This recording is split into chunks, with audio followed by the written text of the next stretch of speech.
Welcome to Live Vita, the show for women who are ready to break free from diet culture, nourish their bodies intuitively, and reconnect with their natural rhythms. I'm Shay, a registered holistic nutritionist and founder of the Vita Method, where I help women support their gut, hormones, and metabolism through practical, evidence-informed nutrition and lifestyle changes, all without the overwhelm. So whether you're struggling with bloating, energy crashes, metabolic imbalances, or just feeling confused and out of sync with your body, you're in the right place. Here we'll talk about real nourishment, metabolism, slow living, and everything in between. I'm so glad you're here. Let's dive in. Hello, and welcome to episode 2 of the Live Vita podcast. I feel like this is the first real episode since episode 1 was talking all about me. But it's episode 2. Today's episode, we're talking about surprising gut facts and clues that your gut health has gone off. I thought it would be really fun to start the podcast off in a way that follows my free guide, Rewild Your Gut in 7 days. So there's essentially 7 steps to that guide. So the first 7 episodes, aside from the episode about me, of course, I'm going to kind of follow the outline of that guide and give you some more information about the how and why and kind of more background information so you can learn more about why that guide, my Rewild Your Gut in 7 days gut guide, is so effective. And if you want to grab a copy of that guide, just head over to my website, vitaessentia.com/free-health-guides. There you'll find copies of all of my free guides, including the Rewild Your Gut in 7 days. Like I said, on today's episode, we're going to talk about some surprising gut health facts and clues that your gut garden isn't acting the way you would like it to. So I'm all about rewilding the gut. Just like a garden, I think it's important to have sort of a natural ecosystem. We don't want to have like all mowed, perfectly squared off grass full of pesticides, right? We want some wild things for pollinators and other creatures to flourish in. And that's very similar to our gut. Our gut is this community of different microbes, bacteria, viruses even. There's lots of different things that live inside our bodies, and we've actually co-evolved with them. So they're very helpful to us, and I kind of consider it like a garden inside your gut. And we want to do our best to both curate that garden in a way that we find pleasing, but also let it be wild at the same time so it can support this diverse community that lives there. So I thought we'd start off with a couple fun little gut facts that you might not know. I think this is really cool because if you are currently struggling with your gut health and you're just like, oh my God, I've been struggling with this for so long, like it's hopeless, it's not. So this is cool. The stomach itself, the lining of your stomach, regenerates every 3 to 4 days. That's crazy, right? And the intestines regenerate within 5 to 7 days, the lining of those cells.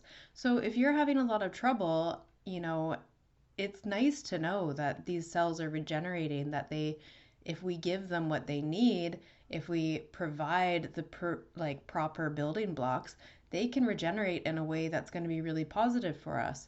But if we keep putting in, damaging things, it's like that cellular regeneration isn't going to be done in the most optimal of manners.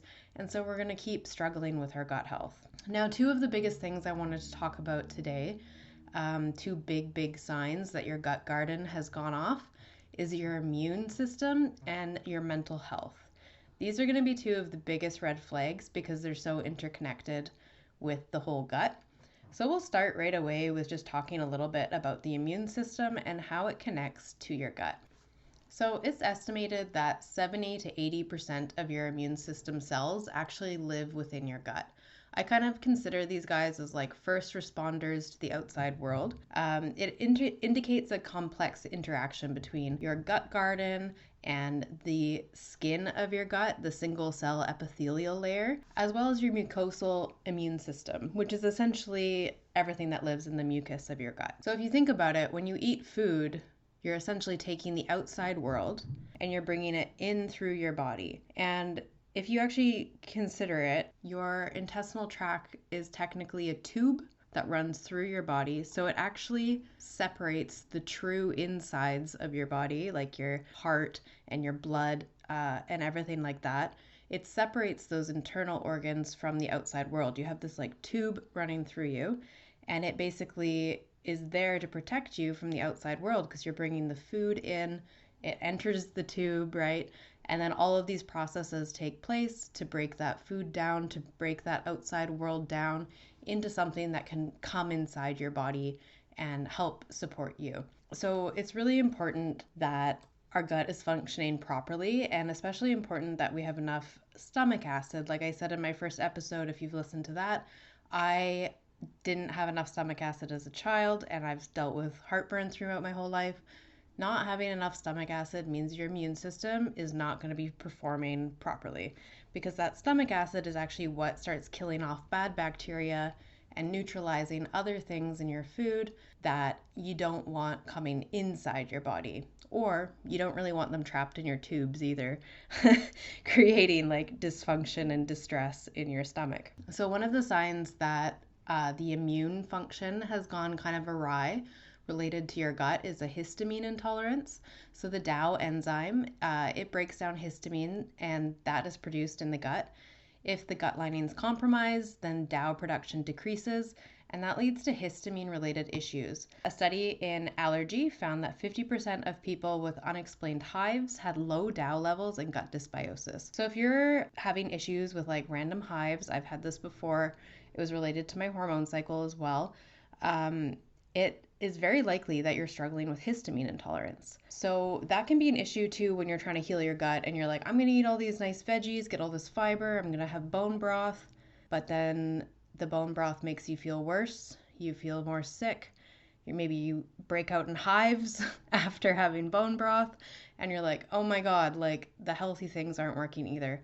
This is a huge sign that you have a histamine intolerance, and you need to first work on increasing your enzyme levels, improving your immune function, and essentially helping your body feel safe.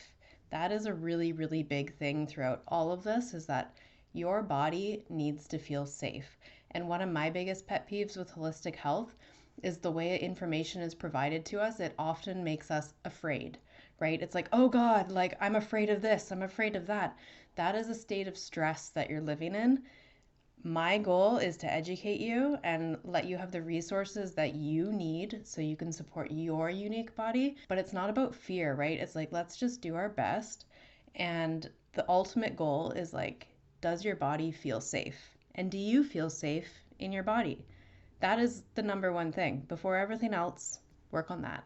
I'll talk a little bit more later in this episode about this, but the feeling of safety is really important for mental health, which I'm sure you can figure that out, but it is also important for your vagus nerve.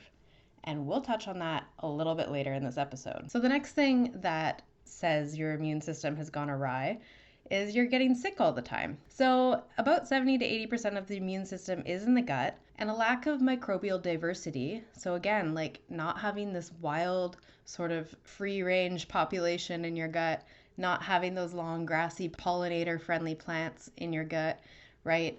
That means you're not going to have a lot of diversity. Again, think about the grass example. Like you see the lawn, the perfect grass. There's not a single butterfly, not a frog, not a creature in sight because it's just slathered in pesticides and nothing can live there.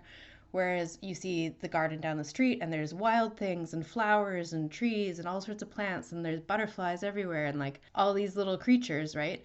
That's what we're going for with the gut, but it needs to be in balance because you also see the other house down the street and that's full of brambles and thorns and thickets and you can't even go there and nothing really lives there except maybe something hiding from a predator, right? So I hope my analogy makes sense to you. A study in Science found that children raised in ultra-sterile environments with low exposure to microbes had higher rates of allergies and infections later in life. So if you're one of those people who loves hand sanitizer, I'm sorry to break it to you, it's not great for your gut. We ultimately want to be exposed to many different bacterias, microbes, different things, because it trains your immune system and it actually makes it more robust and more fine-tuned over time. And it also means that when your immune system encounters new things, or when you're stressed and it's a little compromised, it's not going to become so triggered that it starts opting towards autoimmune symptoms or other things that are going to be really damaging on your long-term health, right? It's going to be more like, okay, we've encountered these kinds of things before. This is a stressful period, but I'm not going to overreact, because ultimately you've worked on making your immune system more diverse, making your gut more diverse, not being afraid, right? And teaching your body that your body is safe. Like, I'm safe right now. Everything's okay. My body can take care of me, and I'm going to take care of my body. And that mental dialogue actually helps so much, both with your mental health, but also with your immune system. So another thing that pops up that can actually be related to the immune system is a lot of skin issues. So if you have really bad digestion, that can lead to a lot of inflammatory conditions like acne and eczema. People with rosacea are more likely to have SIBO, which is small intestinal bacteria overgrowth. And clearing the SIBO can actually improve rosacea symptoms by up to 70%, according to a study published in 2008. The role of nutrition significantly influences the composition of the gut microbiota, or your gut garden. And it also, through this, will influence your immune system. So focusing on your nutritional diversity is going to help ultimately support your immune system, which again works through these 3 layers of defense against the outside world. So it's your gut garden, your microbiome, as well as the intestinal epithelial layer. So that's like the single cell, very thin, delicate skin that separates the outside from the inside. And then the mucosal immune system. So those are all the little cells and defenders and different little guys in your gut that are going to defend you against pathogens. So we want to make sure all of these things are being taken care of. And if we're having a very inflammatory diet, it's going to cause damage to that very thin cell wall. That's the outside world and the inside world of you. And then that's going to make it harder for your little defenders to defend against the outside world. So like you can imagine, like you have this fortified wall, right? And you're having, the army attack, and suddenly there's all these holes in the wall and there's not enough soldiers to like defend those holes, so bad guys are slipping through. So that's kind of what happens in a leaky gut, or intestinal permeability, is that these little holes are formed, and the soldiers that you have, your little immune system, they can't defend all the different holes. So we want to make sure that we're optimizing our diet so the wall is intact and they can do their job and everything just runs smoothly, right? Don't we all want that? So again, the microbiome in your gut is going to influence your immune response through things that are diet formed. So metabolites like short chain fatty acids, tryptophan metabolites, bile acid derivatives. Again, you need the right amount of things in your diet to create food for the little soldiers, for your microbiome. They need food.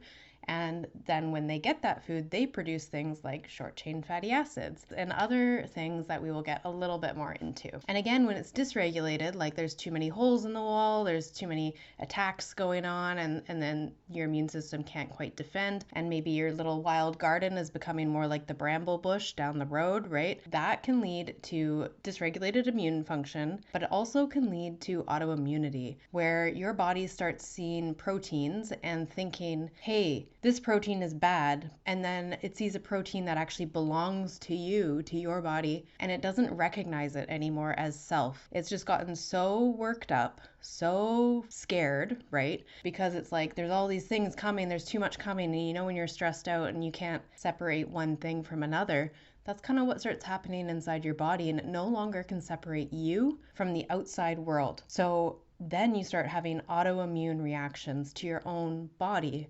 So again, this comes back to like, you're safe right now, you're okay, your body will take care of you, you're going to take care of your body, everything's going to be fine. And I think that's really important to always cycle back to, even if it feels like you're not in that place. Just keep trying to get there. Like, just trust your body really is trying to do its best for you, to take care of you, protect you, and we can get really disconnected from our bodies, but it's establishing that connection again that's going to really help you with your overall healing. So that leads to the next thing, mental health. So your mood and your mental health is so deeply connected with your gut. And if you haven't heard of it before, there's something called the gut-brain axis, and that's a two-way communication system between the gut and the brain. Studies show that people with depression have often had a lower diversity in their gut and an overgrowth of inflammatory bacteria. So again, this is looking more like that brambly garden. Maybe there's some gross mold and like different things, dark, damp, shadowy. Don't know what's in there. We're gonna have to get in there and cut it all out and start from the ground up, right? So supporting the gut with probiotics, prebiotics, and as well as proper nutrition can actually improve the symptoms of depression and anxiety. This is not made up. This is real research. You can find it.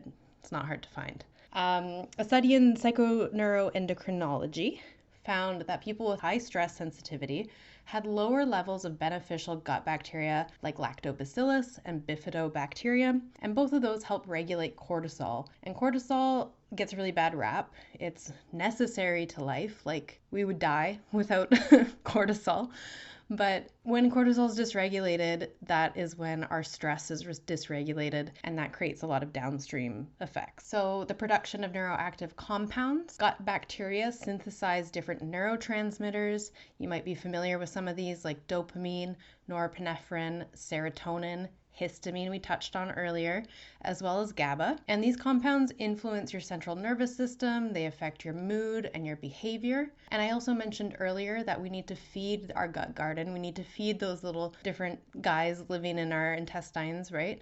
So they need dietary fibers so they can produce those short chain fatty acids that we talked about briefly earlier. And those short chain fatty acids interact with your nervous system. They influence your brain function, and they help with emotional regulation as well. So the gut-brain axis is a bidirectional pathway, meaning it goes up from the gut and then into the brain and then down from the brain into the gut. It's kind of like a loop, and there's actually a lot of communication mostly coming from the gut to the brain, and then the brain kind of responds like, yeah, okay, whatever, like I'll initiate this program, based on what the gut is saying.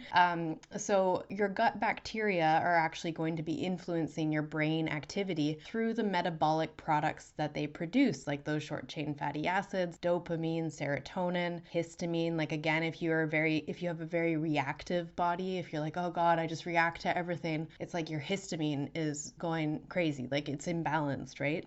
So your body's just seeing like, I have to react to everything all the time because everything's a threat. And then your brain is responding to that. So it's like you need to first work on that sense of safety and then calming everything down. And then I said earlier, we're going to talk about the vagus nerve. So your vagus nerve is this giant nerve through your body, and it goes from your brain and then all the way down into your reproductive organs. It has lots and lots of branches. It's called the wandering nerve. Lots of branches in the gut, lots of branches into the heart, and then down into your reproductive organs. And the gut-derived neurotransmitters that we're talking about, they can stimulate the vagus nerve, sending signals up to the brain, potentially affecting your mood and your emotional state. And it's really like the main communication highway that lets the brain know what's going on in the rest of the body, because the brain's kind of isolated up there, right? Like it doesn't really know what's going on. It relies heavily on communication and information from the rest of the nerves in the body. But most of the nerves are actually receiving signals from the brain. The brain's like, do this, do that, do this. However, the vagus nerve is one of these nerves that actually talks to the brain. So it's letting all the organs and all the other different parts of your body tell the brain what's going on. And then the brain makes decisions based on what information it's receiving.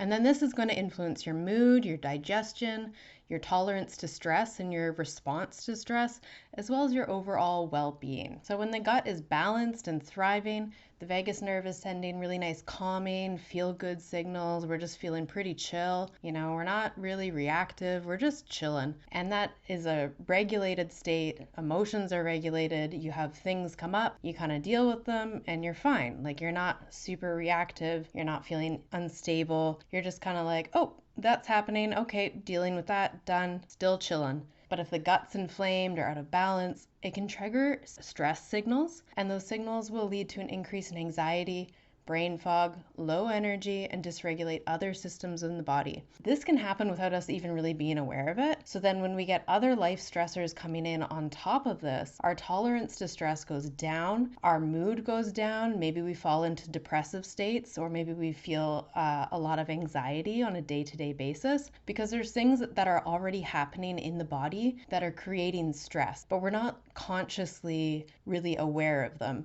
And I think this is difficult too, because we live in a pretty stressful society. Like, there's a lot of pressure to do different things, there's a lot of demands that are placed on us, and we sort of have to respond to them, right? So there's a lot of like internalized and subconscious stress that we're already dealing with. And then if we're not sort of supporting our bodies in a way that makes them more resilient and more tolerant to stress, then when we encounter bigger things or bigger stressors in our life or more chronic situations, it can really be very detrimental. So again, some of the things that are produced by the gut and influencing the vagus nerve and mood through this gut-brain axis are things like serotonin. So serotonin from the gut doesn't necessarily cross into the brain, but it influences the vagus nerve's activity. So in this way, the nerve is telling the brain what's going on, how much serotonin's in the gut, what's happening there, and then that in turn, the brain is going to make decisions about what it needs to do to regulate mood, anxiety, and even digestion. So certain gut bacteria like lactobacillus and bifidobacterium, they produce GABA, which calms the nervous system. And activation of the vagal pathways by GABA-producing microbes can reduce stress and anxiety. The gut also influences the production of dopamine and norepinephrine. These neurotransmitters are going to affect motivation, reward-seeking behavior, as well as the stress response via the vagal communication. And I mentioned this a couple times, but short-chain fatty acids, those gut bacteria, those good guys that garden in your intestines, they ferment fiber into short-chain fatty acids like butyrate, propionate, acetate, and those can stimulate the vagus nerve and influence neuroinflammation, so inflammation in your brain, and they can influence the resilience you have towards stress as well as cognitive function. So if you're dealing with like a lot of brain fog and you don't feel very resilient to stress, especially mentally, if you're just like, I can't focus on anything ever, improving your gut bacteria to have more fiber, to get some more short chain fatty acids. This is going to come through nutrition as well, making sure you have lots of nice healthy fats in your diet as well as this fermentable fiber. That can help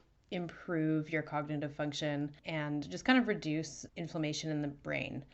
They also regulate the blood-brain barrier integrity, so that can contribute to anxiety, depression, and also some of the illnesses that we see with aging and the brain. So we want to really take care of our brains, of course, because they're trying to take care of us. So again, like I said, it's if there's these chronic stresses happening in the body that we aren't really aware of, like an imbalanced gut microbiome, which we call dysbiosis, that can lead to low-grade inflammation, which is a chronic stress in the body. And that low-grade inflammation will affect your vagal tone, can contribute to depression, brain fog, and a whole bunch of other things. Literally, low-grade inflammation that is just a chronic condition is the root of so many of our modern diseases.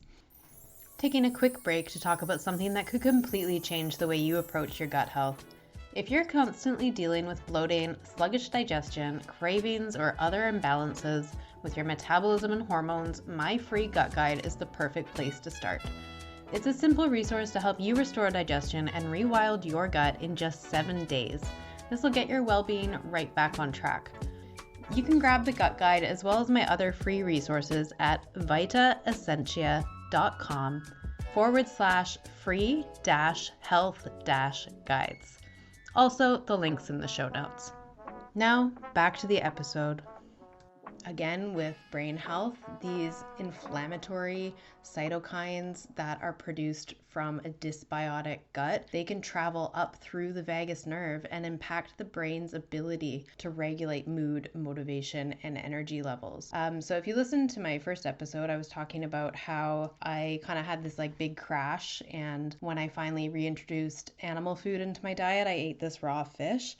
and it felt like fireworks going off in my brain. Like my brain was just like, yes, like we need this. It is a very real thing that if you don't have the right nutrition, your mental health will be very affected. And for me personally, I did not perform well.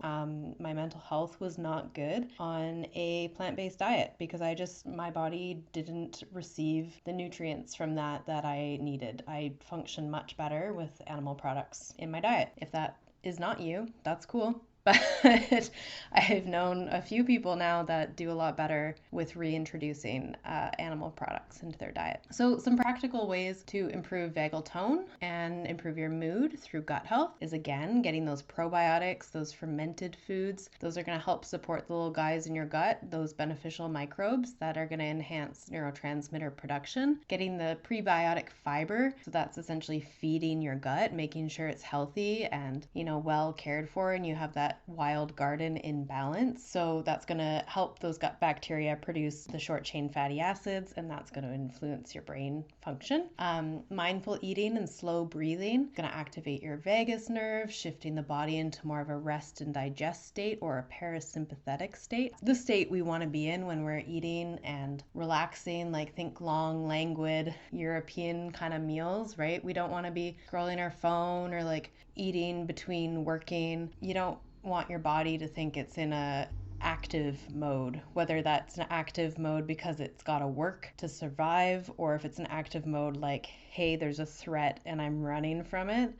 Your body's not down to digest food when it feels like it needs to be working on other things. And that's why we need to get in this rest and digest state. So taking a deep breath before eating, really slowing down, chewing your food, just really enjoying your meal. That can help activate the rest and digest state. Another thing that will help improve your vagus nerve is deep humming, singing, and chanting. So not just like a light hum, but a very deep hum where you can feel the vibration within your body. This can actually be very helpful for pain, period pain, stomach upsets, and reducing stress because it helps calm that vagus nerve. And remember, that nerve travels all the way up from your reproductive system, so period pain, through your gut, help with tummy troubles, goes into your heart. So if you're feeling pretty depressed, this can also help. And then it travels right into your brain and tells your brain what's going on. So if we're calming our body from the root up, then the brain is like, hey, the body's okay. Maybe we're okay. And then it's going to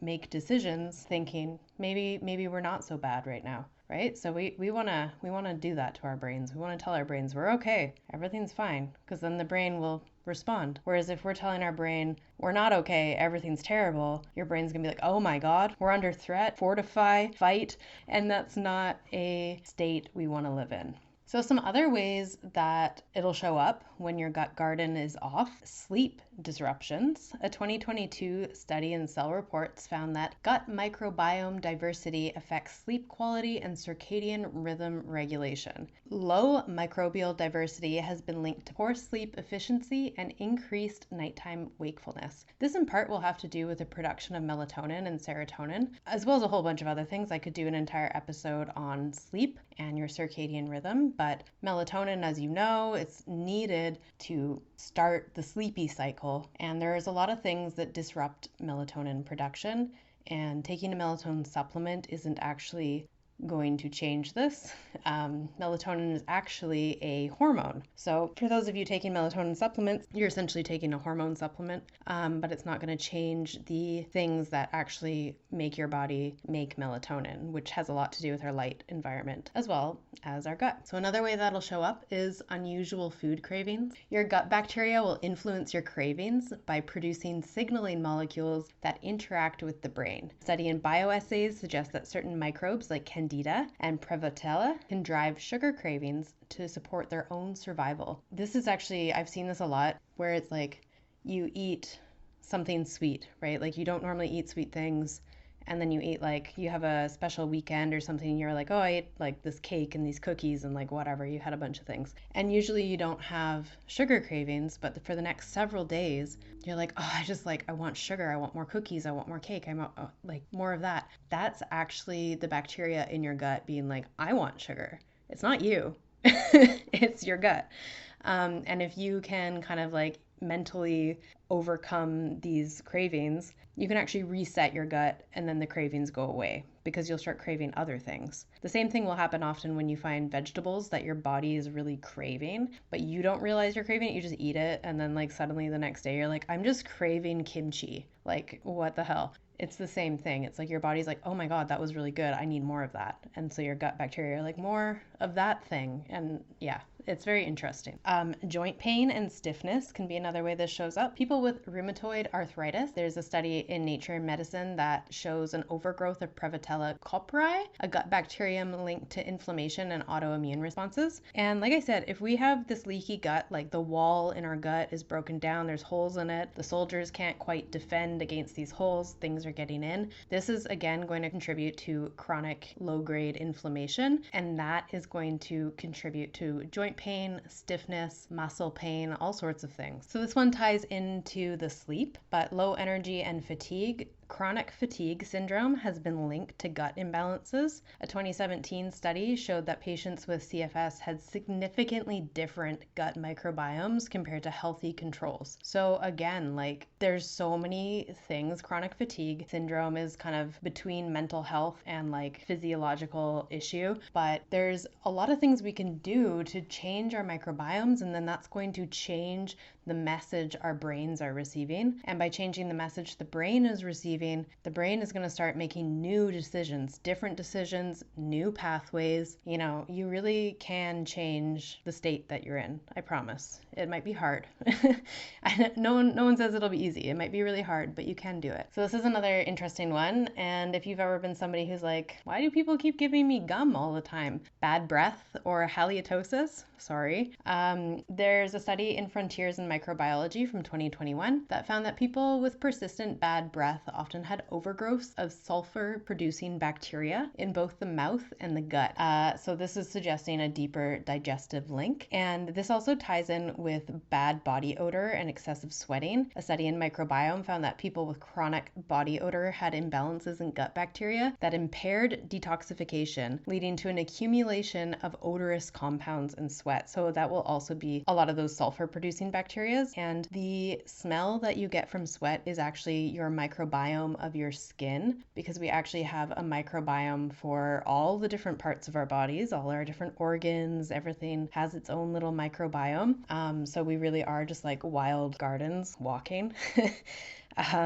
But those bacteria in your armpits and other areas where there's a smell, the smell is coming from the breakdown, like the byproducts of those bacteria. So if you have a healthy microbiome on your skin, you're not going to have a lot of body odor. And this is also going to be part of your gut health. Like your gut health needs to be happy and healthy to contribute to that microbiome on your skin. But lower body odor, not having a lot of body odor, is going to be a sign that your gut is in better balance. But I will say that if you're going through like a particularly stressful day or something like that, your stress can actually change your odor. So you might smell worse on a stressful day, and then the next day you have like a low stress day and you don't have any body odor. That's just because you're not having a stressful day that day. So another one that can be a big sign that your gut health is dysregulated is having chronically cold hands and cold feet. Poor circulation and thyroid dysfunction. So your ability to regulate your temperature is related to your thyroid, which is a metabolic sort of regulator of your body. So thyroid dysfunction and poor circulation are often tied to gut health. A study in the Journal of Clinical Endocrinology and Metabolism found that 80% of people with hypothyroidism had some form of gut dysbiosis. And then that ties into hormonal imbalances. So when the thyroid is not functioning optimally, there's often some hormonal things going on as well. And that can be related to cortisol. It can be related to low progesterone, but we won't get into that here. Estrogen is metabolized in the gut via the estrobolome, which is gut bacteria that regulate your estrogen levels. A 2019 study found that women with estrogen dominance had a disrupted gut microbiome, and that's affecting the detoxification of estrogen, and it will increase PMS symptoms. If you're having a lot of really bad PMS symptoms, or you have like sort of very obvious estrogen dominance symptoms, that can look like a lot of extra body fat. That can look like weight gain, especially around the hips and the waist, irregular periods, like too heavy or too light not your normal.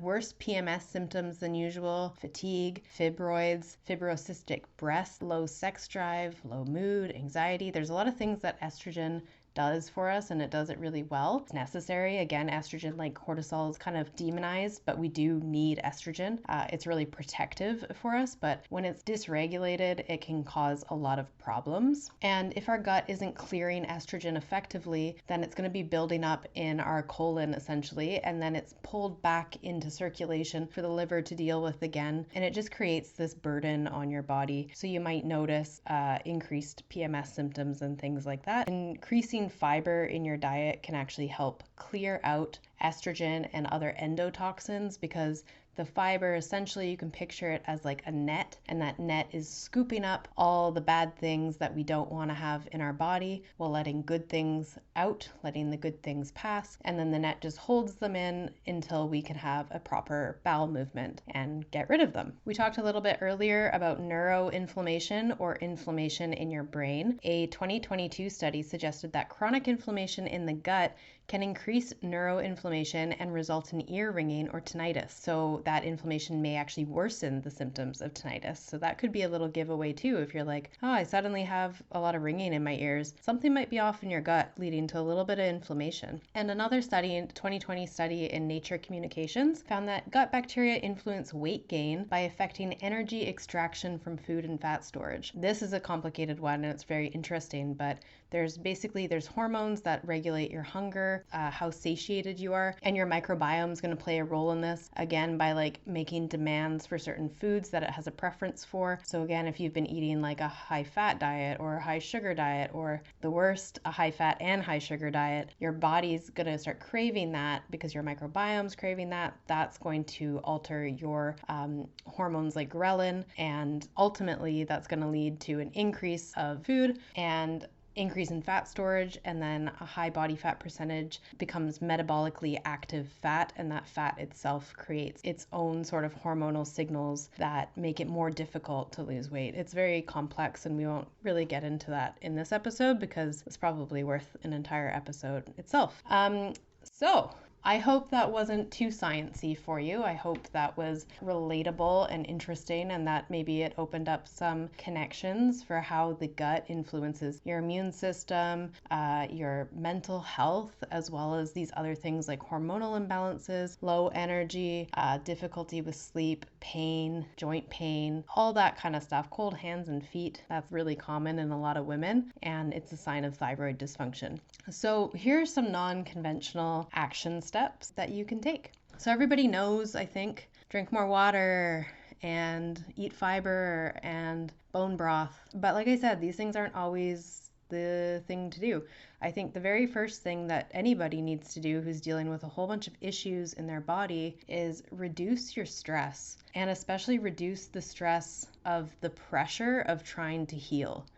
Like, I think one of the most damaging things in the holistic journey is putting so much stress and pressure on yourself to heal. Like, your job is not to be like healing all the time, working on healing, like healing journeys. Like, yeah, it's great. Like, let's all heal ourselves. I think that's awesome. But when that becomes a mission that is stressful, and you start stressing out about everything you're putting in your body, everything you're coming into contact with, like, it actually becomes just another problem. Or it becomes like, kind of orthorexic, where it's like you no longer have like freedom, and you don't feel safe anymore because you're always looking out for like, what's the next threat? What's the next thing that's out to get me? Is the government out to get me? Is this food poison? Like, one of my biggest pet peeves on holistic accounts is seeing like when they call like things poison or like whatever, and I'm like, even if there's grains of truth in this, it's like fear mongering. And I personally am just like, that doesn't help anybody feel safe. And in order to heal, you need to feel safe. If you don't feel safe, you're not going to heal your nervous system. You're not going to heal your mental health issues. You're not going to heal your gut, because you're going to constantly be in the state of low-grade inflammation caused by chronic stress. So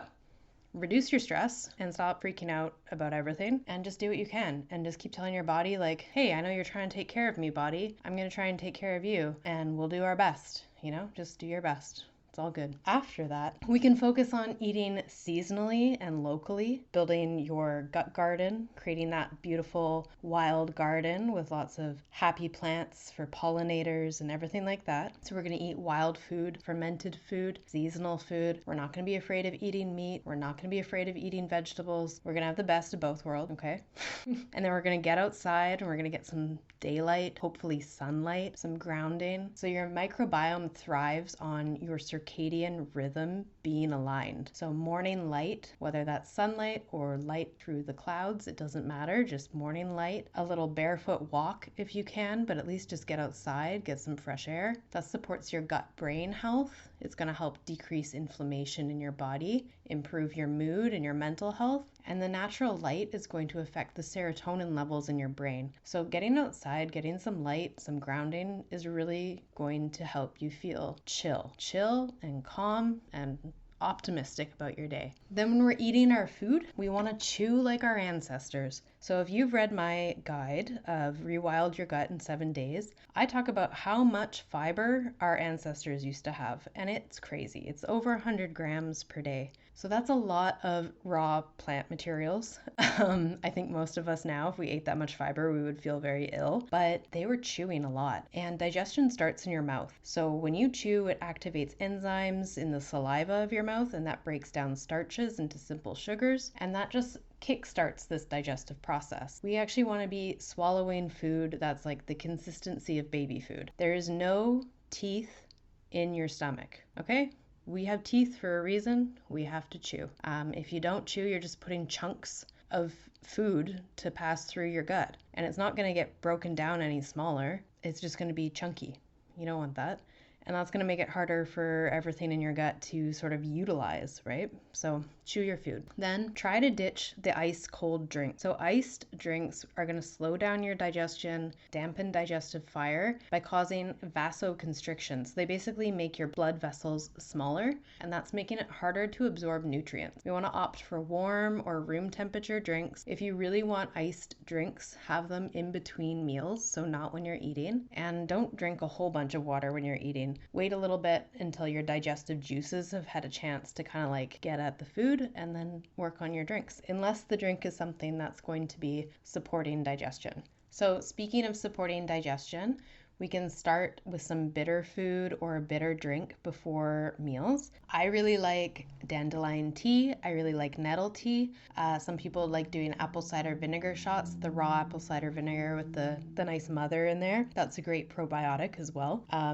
Or just some bitter greens, like a bitter arugula salad can be a really nice place to start, as well as some people do aperitifs. That's really common in Europe. Or you can do like a tincture in water. I like this when I can't be bothered to make anything. I'm often kind of lazy, honestly. And so I will do a tincture in water. It has dandelion in it, it has milk thistle, it has Oregon grape. It's really great for my liver, and it's also great for digestion. So that's a great place to start. Breathing properly is also really important. This helps reduce stress, supports optimal digestion, can also help relieve sore throats and immune challenges. If you're breathing through your mouth all the time, the back of your throat's going to be getting really dry. So if you often have sore throats, evaluate, are you breathing through your nose or through your mouth? Proper breathing can also help with your vagus nerve. Deep breaths, that helps calm that nerve, sends that signal to the brain, hey, we're all good, everything's all good, we're resting, we can rest and digest, right? And that leads right into change your eating environment. Eat in a calm, relaxed setting. That's going to help regulate that nervous system, that vagus nerve, and ultimately lead to better digestion. Plus, maybe you'll appreciate your food more. And then finally, we can connect with soil and animals. So like I said in the beginning of this episode, we actually want to expose ourselves to microbes and viruses and different things. We can do this through gardening, interacting with farm animals, even our pet, the local dog at the dog park. Maybe you know some dogs you can hang out with. But not washing your hands all the time, not sanitizing your hands all the time. Like, don't be afraid, okay? If you have a reason to be a little wary of germs, that's totally fair. But in general, we want to expose ourselves to more things so our immune system becomes more resilient, isn't so reactive, and ultimately that gives us more diversity in that wild garden of our gut. So I hope you enjoyed today's episode. Surprising gut facts, clues your gut health has gone off. I'd love to know what you think about it. I hope it wasn't too dense for you. I hope it was educational. I hope it was fun to listen to. And until next time, hope you have a great day. We'll talk soon.